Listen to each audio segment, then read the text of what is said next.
নিয়ে কবিতা লিখি। আমি কবিতা লিখি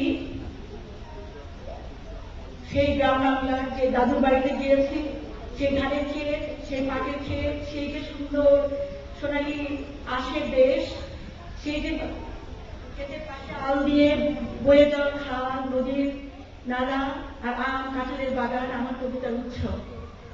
আর বাংলাদেশের বাংলা ভাষা আমার প্রিয় ভাষা, বিশ্ববাসী এবং আমার দেশবাসীর জন্য আমি লিখি। প্রথমে আমি স্বাধীনতাকে নিয়ে যে কবিতাটা লিখছি সেটা আসলে যখন আমি একদম কলেজে পড়তাম তখন লিখেছি, তো সেটাই পড়ছি প্রথমে। সুচারু দেশের হৃৎপিণ্ড ছিঁড়ে রক্ত দিল হাজার ছেলে হাজার মেয়ে, রৌদ্র আমার স্বাধীনতা আমাকে দিতেই হবে। তাদের গুজব ছিল বিস্ফোরিত, সীমান্তিনী বালিকা বধূ ছিটির সিঁদুর তোমাকে দিল, শুভ্র বসন অঙ্গে নিল কাঁদেনি সে, বলেছে রুদ্র আমার স্বাধীনতা দিতেই হবে। নরম কণ্ঠ অবিচলিত।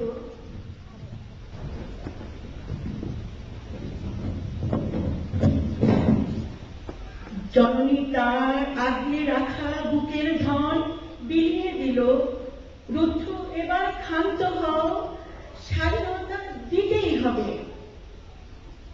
হৃদয় তাহার অনুপ্রাণিত, স্বেচ্ছাচারী রুদ্র তুমি বন্দী হলে যুবক রক্ত এনেছে আজ মায়ের জন্য, বোনের জন্য, বধুর জন্য, সুখের জন্য স্বপ্নে দেখা স্বাধীনতা। এখন স্বাধীনতা হাতের মুঠোয়, এবার রুদ্র তোমার বিচার হবে। স্বাধীনতার বুকটা থেকে সুখটা কেন ছিনিয়ে নিলে?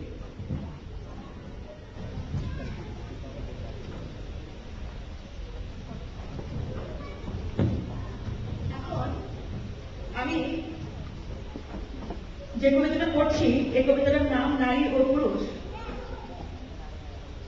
অবলা নারী এখন শাড়ি বাড়ি গাড়ি নয়, স্বাধীনতা চায়, সম অধিকার, মুক্তিকামী নারীর সোজা কথা।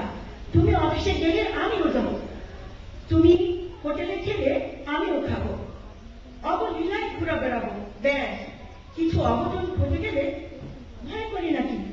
নারী নির্যাতনের আইনে পুরুষকে ঠেসাবো।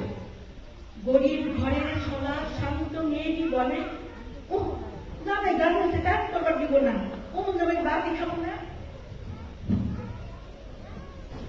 ধনীর দুরাগী শিক্ষিতা সাহসী, তার মুখে একই কথা অন্য সুরে।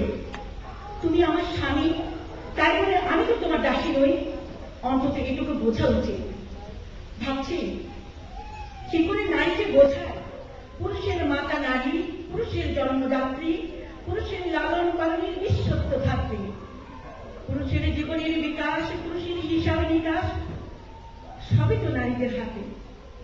আসলে পুরুষ তো নারীদের হাতে ধরা, নারীদের হাতে ধরা।